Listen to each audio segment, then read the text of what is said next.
bentuk kesalahan yang kedua adalah kealpaan. Kealpaan ini orang biasa bilang tidak bersikap hati-hati, tidak menduga-duga. Ukurannya adalah dia sebenarnya tidak mengetahui akibat yang terjadi apa. Kalau dalam kesengajaan itu kan mengetahui atau bisa membayangkan akibat yang akan terjadi. Ya. Kalau dalam kealpaan itu orang itu tidak mengetahui akibat yang akan terjadi, tetapi menurut ukuran umum seharusnya dia tahu bahwa itu akan terjadi. Contoh misalnya, orang bangun rumah yang harusnya pondasi 4 itu dikasih besi semua, ini cuma 1 dikasih besi.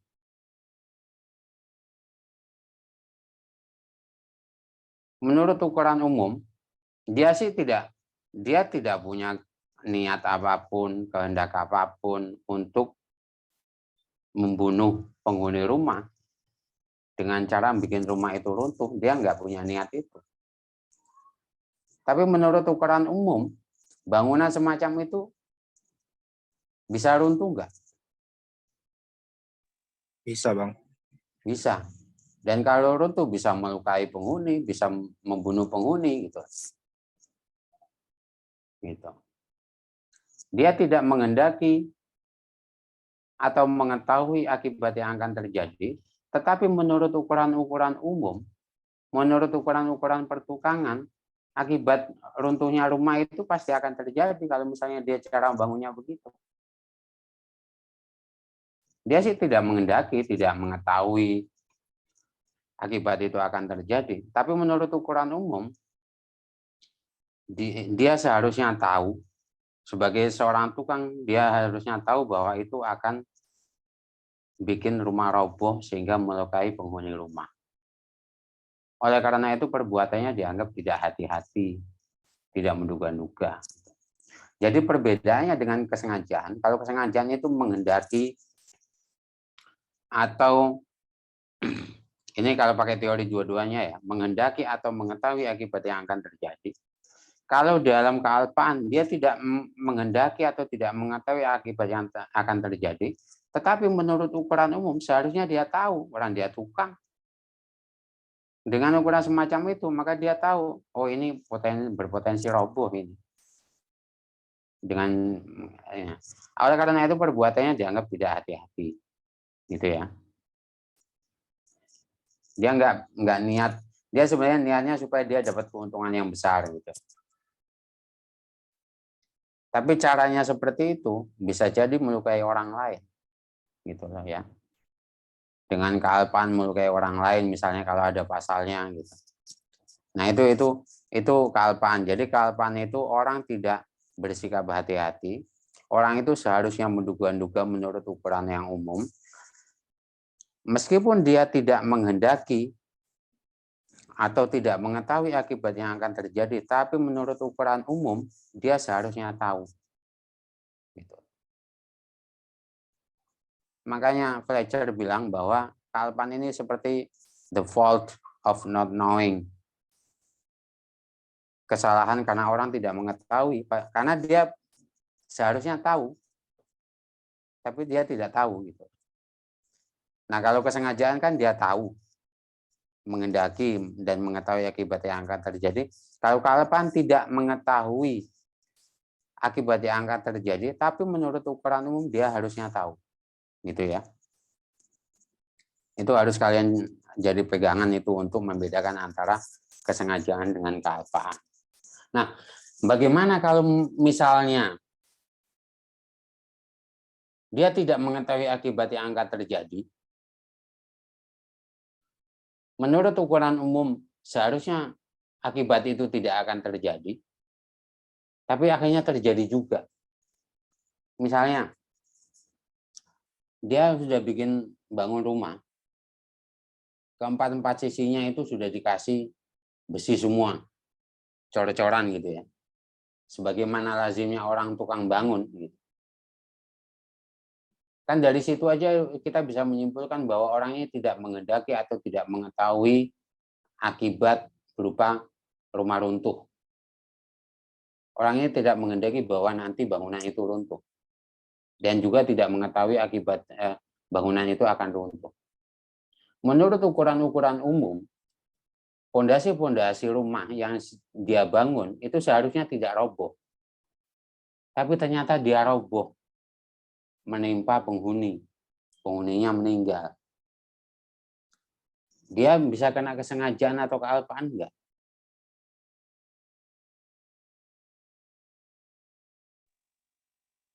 Nggak bisa, Bang. Nggak bisa. Iya. Karena dia tidak mengetahui akibatnya. Gitu kan? Iya. Karena tidak. Secara ukuran umum, dan secara ukuran umum, rumah udah standar, Bang. Nah, karena menurut ukuran umum sudah standar, kealpaan juga kan berarti nggak ada. Nggak ada. Nggak ada. Nah, kalau misalnya itu yang terjadi, maka kita bilang tidak ada kesalahan, hafaz. Itu ya. Ya, Bang. Termasuk anak kecil yang kadar pikirannya belum sempurna, itu menurut saya tidak ada kesengajaan. Oleh karena itu disebut hafaz. Saya mungkin berbeda dengan beberapa orang yang mengatakan bahwa anak kecil itu tidak mampu bertanggung jawab. Menurut saya anak kecil itu hafaz karena kesengajaannya belum sempurna, sebagaimana kadarnya orang dewasa. Anak balita gitu. Kemarin beberapa waktu yang lalu ada anak kecil yang mainan pistol, kemudian adiknya ketembak gitu. Menurut saya hafaz dia. Karena kesengajaannya belum sempurna. Pemahamannya terhadap satu fakta itu belum sempurna. Apakah kita bilang bahwa dia ini tidak mampu bertanggung jawab? Dia mampu bertanggung jawab, orang dia waras. Nggak gila gitu kan. Karena ketidakmampuan bertanggung jawab ini kan tentang insanity, tentang kegilaan. Tapi oleh karena itu saya lebih cenderung untuk mengatakan bahwa anak kecil itu hafaz. Karena kesengajaannya belum memadai seperti orang dewasa. Meskipun ada undang-undang peradilan anak, kalau anak balita kan belum masuk juga dalam batas minimal umur yang ditentukan dalam undang-undang itu. Sehingga apa yang terjadi pada anak itu adalah kadar pikirannya belum sempurna, sehingga dikatakan tidak ada kesengajaan, dan oleh karena itu hafaz. Tidak ada kesalahan sama sekali. Gitu ya. Bang, yang tadi kan dia tidak mengetahui dan yang kealpaan dia tidak mengetahui dan nggak udah sesuai dengan ukuran umum. Cuman kalau misalkan tadi tukang kan, dia nggak tahu nih Bang, emang benar-benar dia nggak tahu. Cuman kan dia membentuk akhirnya nggak sesuai yang bagaimana pada umumnya. Terus rumahnya akhirnya roboh karena nggak sesuai pada umumnya, yang seharusnya 4 dibangun 3. Itu kan berarti dia karena emang nggak tahu, berarti nggak alpa Bang, bukan masuk ke alpaan. Karena emang benar-benar dia nggak tahu itu umumnya tuh kayak gitu. Bukan, keumuman, standar umum itu tidak diukur dari pengetahuan dia secara subjektif. Kan saya bilang tadi, kalau kita bicara tentang kealpaan, secara subjektif dia tidak mengetahui akibat yang akan terjadi, entah itu karena kurang wawasan atau apa gitu ya. Nah, tapi kalau yang kedua ini kan kategori pertama ya, tidak mengetahui akibat yang akan terjadi. Ini didasarkan pada pengetahuan subjektif dia. Ya. Entah itu karena kurang wawasan bisa jadi, karena kurang pengalaman bisa jadi. Gitu. Tapi menurut ukuran umum kemasyarakatan, itu ukurannya adalah ukuran objektif. Seharusnya tukang tahu. Kan begitu, standar objektifnya begitu. Masa tukang nggak tahu? Kan nggak mungkin kita suruh montir bengkel yang tahu soal pertukangan. Tetap tukang gitu. Dan kita anggap bahwa tukang itu tahu tentang pertukangan. Oleh karena itu kita minta dia untuk bangun. Bahwa persoalan dia ternyata nggak tahu, itu persoalan subjektif dia. Karena kurang wawasan bisa jadi. Tetapi ada standar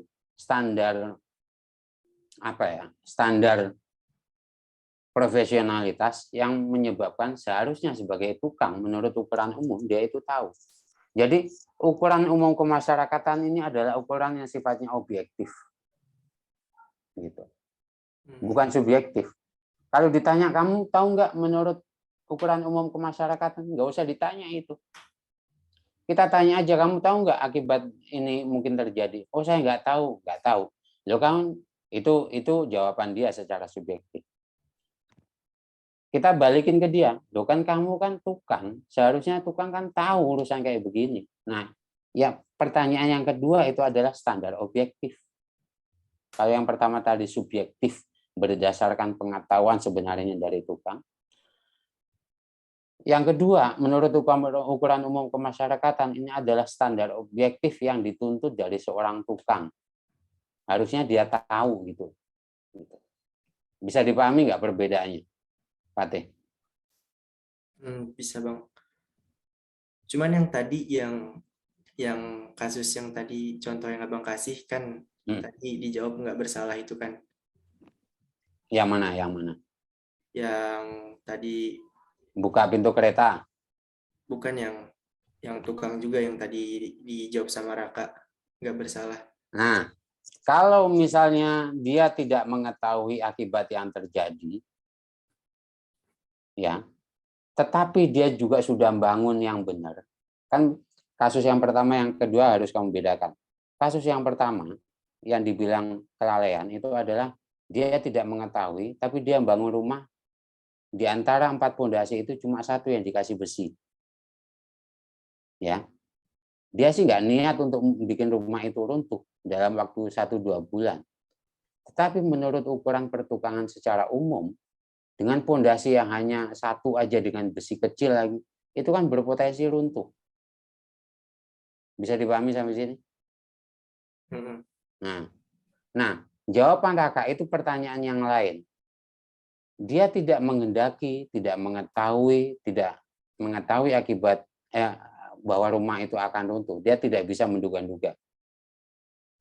Tapi secara objektif, kenapa dia tidak bisa menduga itu? Secara objektif dia juga sudah bangun rumah secara benar. 4 pondasi itu udah dikasih besi semua dengan besi-besi yang memadai gitu. Menurut ukuran pertukangan secara umum, memang begitu seharusnya bangun. Dan ukuran umum itu nggak runtuh. Tapi ternyata kok runtuh gitu. Kan berarti dia tidak mengetahui akibat yang akan terjadi. Dia juga menurut ukuran umum kemasyarakatan dengan standar kayak begitu seharusnya rumah itu nggak runtuh gitu. Beda ya sama yang kasus yang pertama tadi ya. Iya Bang. Nah, di kasus yang kedua ini karena dia sudah membangun bangunan itu sesuai dengan standar yang bagus, ya, tapi ternyata runtuh juga, maka dia afas, dia tidak bersalah. Masih bingung kayaknya? Udah enggak Bang? Enggak. Oke. Ada pertanyaan lagi kalau gitu sebelum kita akhiri? Aku Bang, terakhir mungkin ya. Ya. Nah, perihal tadi kelalaian juga, saya mau kasih contoh juga ilustrasi misalnya. Katakanlah saya berburu seekor hewan gitu di hutan yang tidak pernah terjamah oleh manusia. Nah, secara subjektif saya meyakini bahwasannya di hutan itu cuma ada hewan gitu. Itu secara subjektif. Secara objektifnya juga dari masyarakat juga meyakini bahwa di hutan itu tidak ada manusia gitu. Makanya saya aman untuk berburu di sana karena tidak ada manusia. Nah, pada hari H untuk ketika saya berburu itu, nah apesnya itu saya tembakan saya itu terkena orang gitu Bang. Nah itu termasuk berarti masuknya kelalaian juga ya? Secara kalau kamu melihat bahwa secara umum itu orang nggak ada di situ, ya nggak masuk juga, nggak kelalaian juga menurut saya. Pokoknya kriterianya itu kan misalnya hutan itu ya tidak terjamah atau apa gitulah ya, susah orang ke situ dan tidak ada tanda-tanda bahwa ada orang masuk ke situ, kemudian kamu berburu, kamu kira itu babi hutan ternyata orang, ya menurut ukuran umum nggak ada orang juga di situ. Dan dari caranya lari, ya memang kamu tembakan kamu arahkan ke babi, ya nggak masuk kelalaian juga kalau menurut saya. Sepanjang menurut ukuran umum seharusnya memang orang itu nggak ada di situ. Jadi ukuran umum itu ditentukan secara objektif, bukan hanya pikiran kamu aja yang menentukan itu, enggak. Oleh karena itu kita lihat misalnya medannya, kita lihat situasinya, kita lihat apakah betul memang orang itu tidak mungkin ada di situ gitu. Jadi bisa saja kasusmu itu diputuskan sebagai kelalaian. Kalau misalnya menurut ukuran umum kemasyarakatan sangat mungkin ada orang di situ. Tapi bisa jadi bahwa kasusmu diputuskan afas kalau menurut ukuran umum kemasyarakatan nggak mungkin ada orang di situ. Gitu ya. Dan ukuran umum masyarakat ditentukan secara objektif. Jadi nggak perlu ditanya kepada terdakwa atau kamu tahu nggak bahwa harusnya orang itu begini-begini, nggak perlu, ngapain. Gitu. Kamu misalnya mau berburu ke tempat itu, contoh begini ya, pasti ada yang jagalah hutan itu, ya. Nggak ada. Nah, kamu kan kalau mau masuk hutan kan lapor dulu kan kepada penjaga hutan, Pak saya mau masuk. Sama kayak orang mendaki gunung, kan lapor dulu, didata dulu, gitu kan, supaya tahu, supaya nanti kalau ada apa-apa bisa dikasih pertolongan. Gitu. Kamu tanya ke penjaganya, oh nggak ada yang masuk, karena didasarkan pada data yang dia punya, gitu kan. Udahlah, setelah kamu izin, kamu masuk ke hutan itu, kamu percaya bahwa nggak ada orang di situ toh, dan memang kamu nggak ngelihat ada orang di situ. Yang kamu lihat babi hutan misalnya, kamu tembaklah babi hutan itu. Kok ternyata kena orang? Ada orang di situ yang masuk tanpa izin, gitu ya? Yang masuk tanpa izin. Kamu kena kealpaan apa? Afas di situ.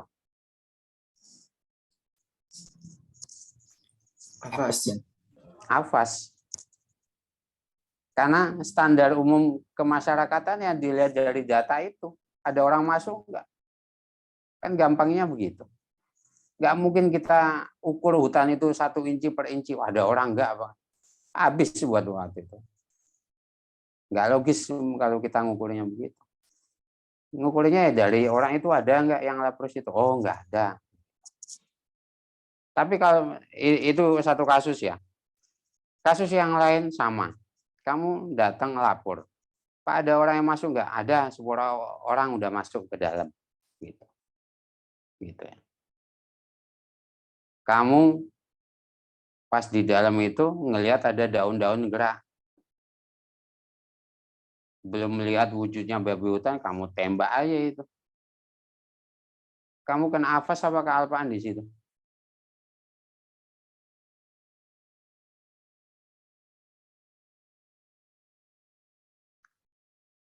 Siapa yang bisa jawab? Raka. Tadi apa ininya orangnya? Kamu masuk ke hutan, izin sama penjaga hutan. Ternyata ada orang, sudah ada orang 10 orang masuk ke dalam hutan itu. Dengar nggak aku ngomong? Dengar Bang. Nah, udah ada 10 orang masuk ke dalam hutan. Pas di dalam hutan kamu lihat daun-daun gerak, belum lihat wujudnya babi hutan itu. Kamu tembak aja berdasarkan daun-daun gerak itu, kamu kira secara subjektif itu babi hutan. Ternyata yang kamu tembak itu orang. Ada kealpaan atau afas di situ? Kealpaan Bang jatuhnya. Karena bisa jadi kan kita meyakini juga bahwa di hutan itu kan nggak cuma kita doang gitu. Bisa jadi ada orang lain. Iya, udah tahu ada orang masuk situ. Berdasarkan data itu, kamu nggak hati-hati. Belum lihat babi beneran, baru daun gerak-gerak udah kamu tembak. Gitu. Jadi perbedaannya di situ ya. Ya. Jadi nanti ngelihat secara faktual begitu. Gitu. Ada pertanyaan lagi? mungkin ini Bang, apa, kalau tadi kan antara kealpaan dan napas, sekarang ini Bang, kesengajaan dan kealpaan ini. Misalkan menurut ukuran umum masyarakat, itu kan kalau berkendara mobil dengan kencang kan bahaya. Misalkan si A mengendarai mobil dengan kecepatan agak lumayan kencang lah Bang. Tapi sebenarnya dia tahu kalau terlalu kencang terus ngebut kan bisa jadi tabrakan atau kecelakaan dan lain-lain.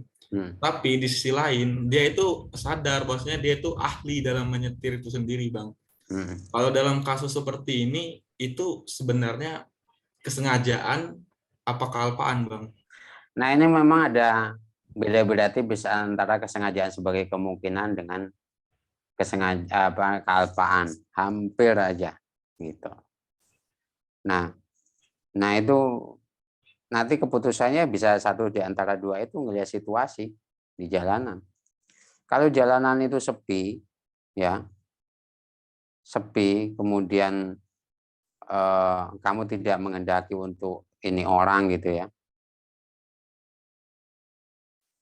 Kemudian tiba-tiba ada orang tertabrak. Ya nanti agak susah memang menentukan itu. Bisa jadi bahwa kamu tidak mengetahui akibat yang akan terjadi, tapi menurut ukuran kemasyarakatan sangat mungkin ada orang tertabrak, misalnya rame, atau orang satu-satu tiba-tiba muncul, bisa jadi kealpaan, begitu. Atau bisa jadi juga kesengajaan sebagai kemungkinan. Kesengajaan sebagai kemungkinan itu kamu tidak mengendaki itu, tapi ya kalau ada orang yang ini, kamu tahu bahwa dalam kecepatan sebegitu cepat, kamu tidak akan bisa ngerem secara mendadak untuk menghindari kalau tiba-tiba ada orang. Kalau misalnya itu yang terjadi, kesengajaan sebagai kemungkinan, ya kesengajaan sebagai kemungkinan. Gitu. Jadi sangat dinamis karena perbedaannya sangat tipis ya. Kalau dalam kesengajaan sebagai kemungkinan, dia sudah punya pikiran bahwa di dalam hatinya itu, saya ini memang tidak, tujuan utama bukan untuk nabrak orang. Tapi sudah terbesit dalam pikirannya bahwa, tapi kalau misalnya ada orang tiba-tiba muncul, saya juga tidak akan bisa ngerem mendadak untuk menghindari supaya nggak menabrak orang itu dengan kecepatan segini. Tapi dia tetap ngebut aja ya, kalau ada orang ya apa boleh buat gitu. Itu bisa jadi kesengajaan kemungkinan kalau begitu. Karena sudah terbesit dalam pikiran. Gitu. Belum lagi nanti ngelihat situasi jalan. Keputusan bisa berubah. Gitu. Tapi kalau misalnya dia tidak menghendaki untuk nabrak orang, dia juga tidak terbesit bahwa ada orang di situ karena jalanan sepi. Jadi sama sekali tidak terbesit, beda dengan kesengajaan kemungkinan tadi. Tapi menurut ukuran umum ya, namanya itu jalan umum kan bisa aja ada orang di situ gitu. Nah, bisa aja ada orang itu menurut ukuran umum yang harus diukur secara objektif gitu. Nah, jadi perbedaannya bisa jadi bahwa dalam kesengajaan kemungkinan itu ada pengetahuan secara subjektif ditambah dengan ukuran objektif. Dia sudah terbesit bahwa mungkin saja ada orang itu, dan ukuran objektifnya yang namanya jalan umum bisa aja ada orang itu. Kalaupun ada orang itu ya apa boleh buat. Saya pengennya ngebut gitu. Dia sudah memahami bahwa ada risiko itu muncul dan dia memutuskan apa boleh buat, ya udah saya harus tanggung risiko itu gitu. Kalau ada orang tiba-tiba muncul, saya tidak bisa ngerem kemudian tertabrak, ya saya akan tanggung risiko itu. Nah, kalau pikiran itu sudah terbesit dalam pikiran dia, yaitu masuk kesengajaan sebagai kemungkinan. Kalau misalnya dia tidak pernah terbersit dia tidak ingin menabrak orang, tidak pernah terbersit pikiran seperti itu. Tetapi menurut ukuran umum, seharusnya ya ada orang. Bisa aja ada orang di situ. Karena itu jalanan umum gitu. Nah, kalau itu yang terjadi kealpaan. Jadi, kalau dalam kesengajaan sebagai kemungkinan itu, baik penilaian subjektif maupun keadaan objektif itu bisa jadi berjalan berseiring. Ya. Tetapi kalau misalnya itu dalam kesengajaan sebagai kemungkinan. Tapi kalau kealpaan biasanya nggak berjalan seiring. Orang ini benar-benar tidak terbesit pikiran itu. Tapi menurut ukuran umum seharusnya yang namanya jalanan umum ada orang di situ gitu. Gitu. Bisa dipahami nggak? Bisa, Bang. Nah, dan itu tidak ditentukan secara subjektif pembuktiannya. Tetap harus melihat kepada situasi-situasi. Makanya hakim juga harus jeli. Penuntut umum juga harus jeli. Ya, nggak mungkin kita nanya, kamu sengaja nggak ini? Nggak mungkin. Orang pasti nggak ngaku. Kita simpulkan dari perbuatan dia, kondisi dia, keadaan-keadaan yang menyertai dia, apakah itu masuk ke dalam kealpaan atau kesengajaan sebagai kemungkinan. Gitu. Ya. Oke. Satu lagi pertanyaan kita akhiri. Nggak ada? Kalau nggak ada, kita akhiri. Assalamualaikum warahmatullahi wabarakatuh. Waalaikumsalam. Salam. Oke, saya langsung pamit aja ya. Kok tiba-tiba jadi 6 doang?